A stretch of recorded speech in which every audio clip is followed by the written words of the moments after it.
अरे लो आ गई। कहाँ रह गई थी तुम? अंदर। क्या है, कब से वेट कर रहे हैं? अरे बेटा कहाँ से आ रही हो? कहाँ चली गई थी? मुझे कुछ पता करना था पापा, वही पता लगा रही थी। क्या पता करना था? हाँ लेकिन क्या? बताती हूँ। पहले आप लोग ये बताओ कि हमारे प्लान का मेन मकसद क्या है। यही ना कि मम्मी जी ऋषि भैया और वैशाली दीदी को माफ कर दे, तभी तो वो घर वापस आ सकते हैं। बिल्कुल, और देख लेना वो किसी से नहीं मानेगी, मुझे पता है ना। सिवाय एक के। कौन? सोचिए कौन हो सकता है जिसकी बात मम्मी जी कभी नहीं टाल सकती। अरे हाँ, वो उसका triple S triple B Guru घंटाल, I mean उसका गुरु महाराज। अरे हाँ, माँ जी उनकी बात कभी भी नहीं टाल सकती। लेकिन नियति बेटा तुम्हारा पॉइंट बड़ा स्ट्रांग है, लेकिन वो बाबा पूरे 12 महीने नागपुर में तो नहीं रहते। यहीं पर है। क्या? हाँ, कल रात ही लौटे हैं। उन्होंने अभी तक किसी को बताया नहीं है। जब मैंने 10 फोन लगाए ना, तब जाकर पता चला, और मैंने अपॉइंटमेंट भी ले लिया है। तो क्या तुम सुबह सुबह उन्हीं के आश्रम में फोन कर रही थी? और क्या, ये सच में हमारा गुड लक है जो बाबा जी इस वक्त यहाँ पर हैं, जब हमें उनकी सबसे ज्यादा जरूरत है। अब बस किसी को इतना करना है कि मम्मी जी को वहाँ पर टाइम पर लेकर पहुँचाना है। अरे बेटा वो तुम मुझ पे छोड़ दो, मैं देवयानी को बड़ी अच्छी तरह से जानता हूँ। वो सब काम छोड़ के एकदम भागेगी, लेकिन कुछ फायदा होगा उनसे मिलने का। जरूर होगा पापा, मुझे पूरी उम्मीद है। अब अगर इस बिगड़ी को कोई बना सकता है तो वो सिर्फ गुरु महाराज जी बना सकते हैं। मैंने खुद देखा है, वो बात रीजनेबल और जचने वाली करते हैं। और दूसरा, मम्मी जी उनकी बात कभी टाल ही नहीं सकती। हाँ बेटा, आस्था के आगे तर्क क्या चीज है। मैं अभी जाके देवयानी से बात करता हूँ। जय हो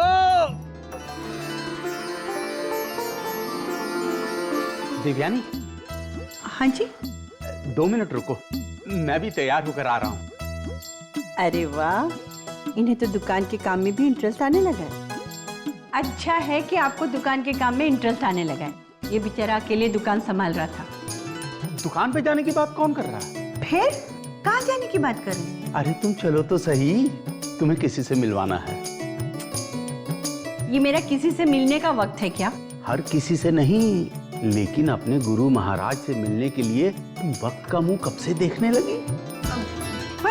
फिर बाबा तो बनारस में वापस आ गए कल रात ही को। लेकिन ये बात सबको नहीं पता, सिवाय चंद सच्चे श्रद्धालुओं की।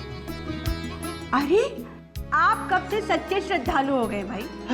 मिसेस देवयानी शास्त्री सच्चे श्रद्धालु अपनी श्रद्धा का कभी ढिंढोरा नहीं सीखते। अरे तो फिर चलिए ना, हम यहाँ क्यों टाइम वेस्ट कर रहे हैं? ठीक है समीर, तुम दुकान पे चलो, मैं बाबा से मिलकर तुम्हें ज्वाइन कर लूंगी। जी माँ, मैं जरा टिफिन ले लेता हूँ। आप क्या खड़े हैं? जाके तैयार होकर आइए 2 मिनट में। बिल्कुल 2 मिनट, मतलब 2 मिनट है। न जाने क्यों अचानक से इनका श्रद्धालु होना कुछ हजम सा नहीं हो रहा है।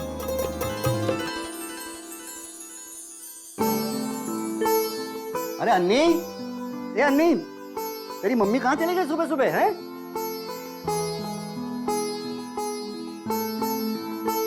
क्या बात है तुम भी? अरे ये कहाँ चली जाती है तुम सुबह सुबह भगवान को तंग करने आए? मेरे भगवान को कुछ मत बोलिए बस। लो भगवान को क्या कह रहा हूँ, मैं तो तुमसे कह रहा हूँ। भगवान से तो हमदर्दी जता रहा हूँ। बहुत परेशान रहता हूँ मैं, इसलिए जाती हूँ ना मंदिर। ये लीजिए प्रसाद। बप्पा जी ने चाहा तो सब ठीक हो जाएगा। तुम्हारे बप्पा जी की कृपा की आज मुझे सख्त जरूरत है। आज पता चलेगा भारती कि मेरी नौकरी रहती है या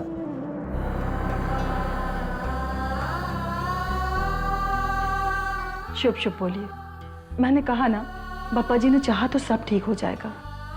और आपको पता है, भगवान अपने भक्तों की आस को कभी नहीं तोड़ता। क्या हुआ? कुछ नहीं भारती।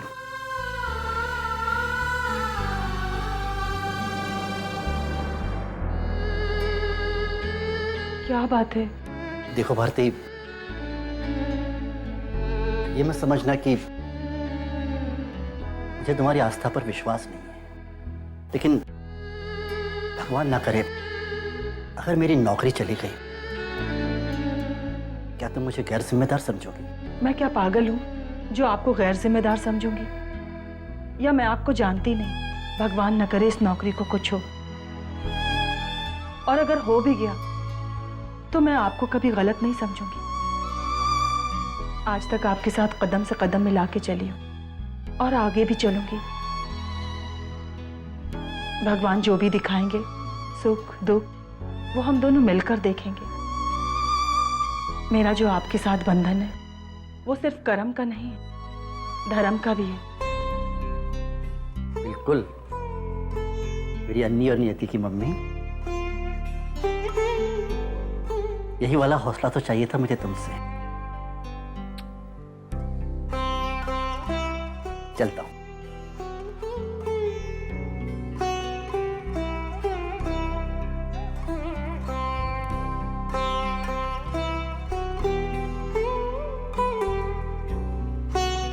मैं जानती हूँ आपके नाम पर मैंने बहुत कुछ कह दिया इनसे। अब आप ही कुछ कीजिए पापा। मैं इनकी नौकरी के बचने की खबर सुनने तक मैं निर्जल व्रत रखूंगी। ना अन्न का एक दाना खाऊंगी, ना पानी की बूंद पीऊंगी।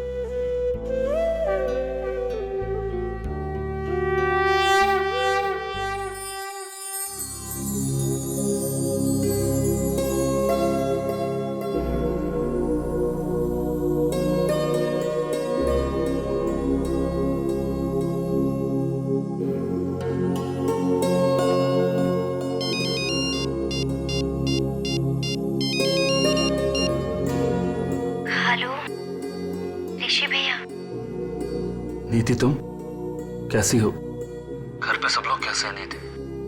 कैसे होंगे भैया, आप अपनी सुनाइए। मैं बिल्कुल ठीक हूँ। मुझे क्या हुआ है? वैशु भी ठीक है, जितनी होनी चाहिए उतनी तो ठीक है ही। भैया ऐसे कब तक चलता रहेगा? क्या पता, दुकान में तो मैं जा नहीं सकता, तो मैंने नौकरी की तलाश शुरू कर दी। अब शायद नौकरी भी मिल ही जाएगी। हाँ, जरूर मिलेगी। भैया मुझे आपसे कुछ कहना है, फोन मत रखिएगा।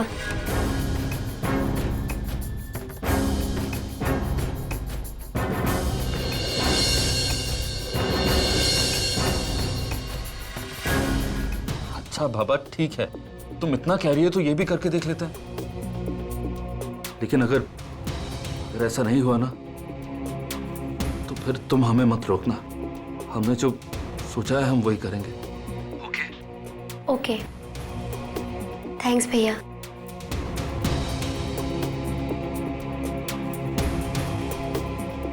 आई होप गुरु महाराज जी के यहाँ पर सब कुछ ठीक चल रहा हो।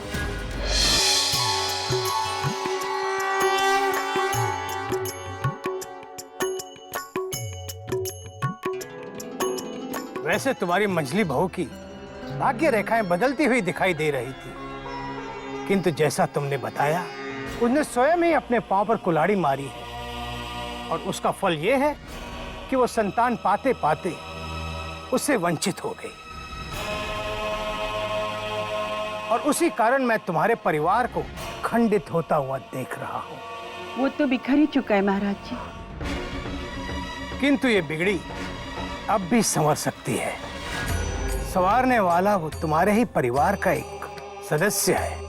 नहीं नहीं महाराज जी, मेरी मंझली बहू ना वो समझ ही नहीं रही है कि उसके लिए क्या अच्छा है और क्या बुरा है। किंतु वो क्या करे, उसके ग्रह ही ऐसे हैं। आजकल तो हर घर में ऐसे ही चल रहा है। एक बात बताना चाहूंगा, तुम्हारा मझला बेटा तुमसे दूर रहकर भी खुश नहीं है। तुम माँ हो माँ, तुम अपनी तरफ से महानता दिखाओ और अपने बच्चे और बहू को माफ कर दो।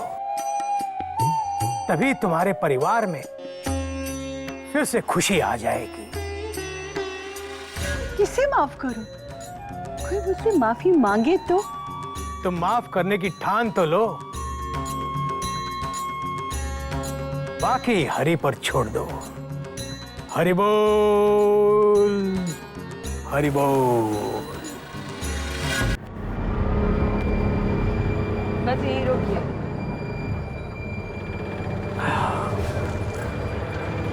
लो।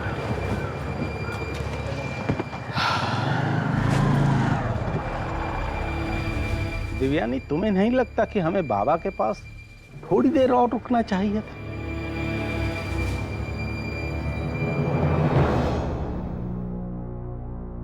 अंदर चलो, अंदर चल के इंतजार कर लेना।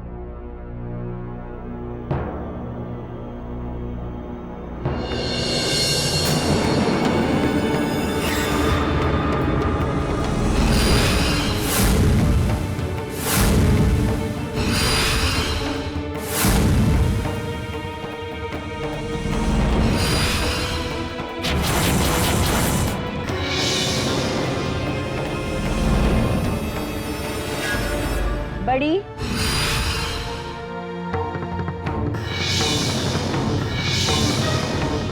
इन दोनों से कहो ना कि बाहर खड़े रहने की कोई जरूरत नहीं है।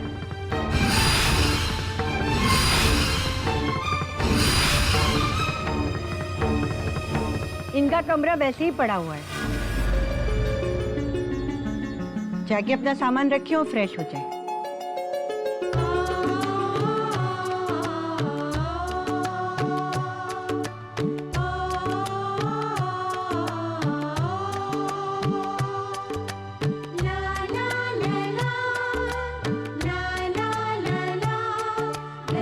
बस बस खुश रहो।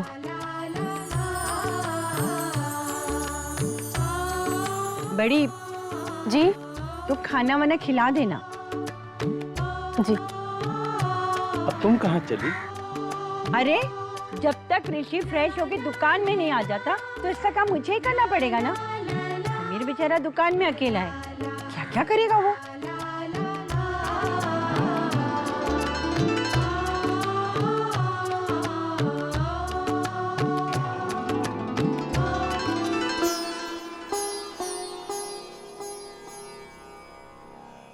वैशाली, अब तुम लोग अपने कमरे में जाओ, मैं तुम्हारे लिए कुछ खाने को लेकर आती हूँ।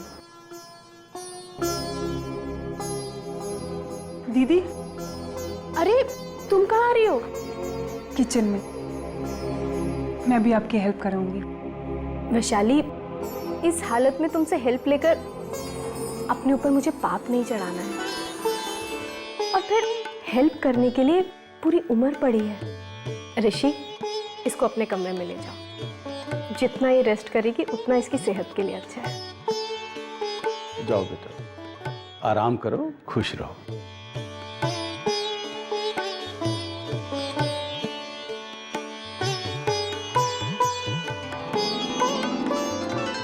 बाबूजी, आज तो मैं भी मान गई नियति को। मैं अभी उसे फोन करके बता देती हूँ। नहीं बेटा, अभी नहीं, अभी नहीं। पर आपने ही तो कहा था मुझे फोन करने को। हाँ बेटा, लेकिन अभी मैं कुछ और सोच रहा हूँ। पर क्या? अरे बेटा, हम सब जानते हैं कि ये उसकी प्लान की वजह से हुआ है, लेकिन इतनी बड़ी खुशी अगर उसे यूं ही बता दी तो उसका मजा चला जाएगा। तो फिर क्या करें हम लोग? Just wait and watch and follow मी।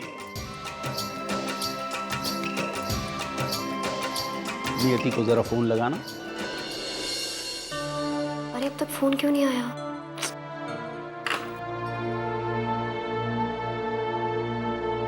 मैं ही कर लेती हूँ। हेलो पापा, वहाँ सब ठीक तो है ना? अरे नियति बेटा, यहाँ घर में बहुत बड़ा कांड हो गया, तुम जल्दी से घर आओ।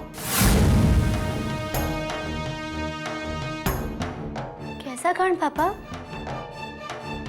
गुरुजी मम्मी जी को नहीं समझा पाए क्या? या मम्मी जी को पहले से सब पता चल गया? तब तो मम्मी जी बहुत गुस्सा हो रहे होंगे ना? अरे बेटा, फोन पे सारी बातें नहीं बताई जा सकती। तुम ये बताओ, तुम्हारा कितना काम बाकी बचा है? काम तो ज्यादा नहीं है पापा, लेकिन आप हिंट दीजिए ना, बात क्या है? बेटा तुम घर आ जाओ तो घर में आके आराम से बात करते हैं, घर आओ।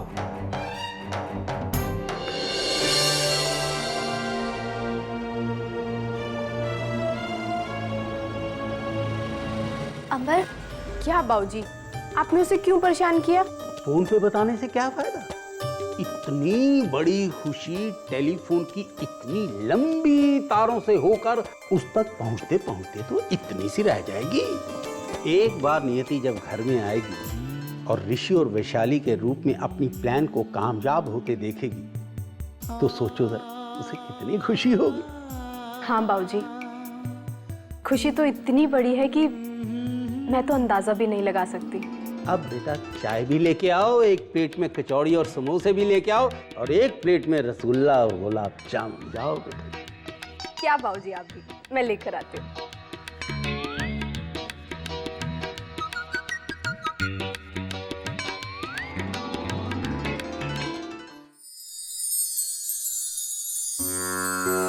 संकट से हनुमान छुड़ाए, मन कर्म वचन ध्यान झुलाए।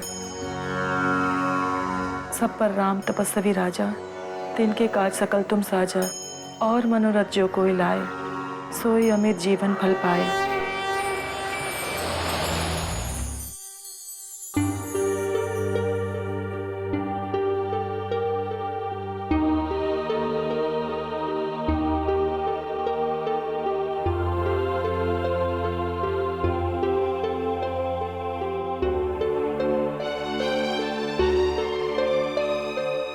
बेचारे जोशी जी पता नहीं किस हाल में होंगे।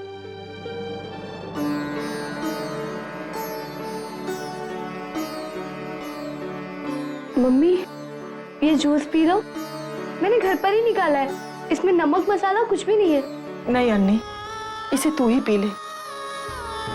जब तक ये मेरी सुनेंगे नहीं, मैं अन्न का दाना और पानी की बूंद भी नहीं पीऊंगी। शर्मा जी,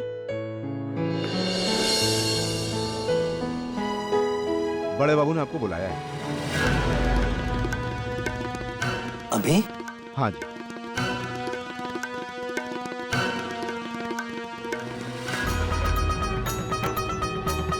मेरी मम्मी की प्रार्थना सुन लो पप्पा, मेरे पापा की नौकरी बचा लो।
हेलो,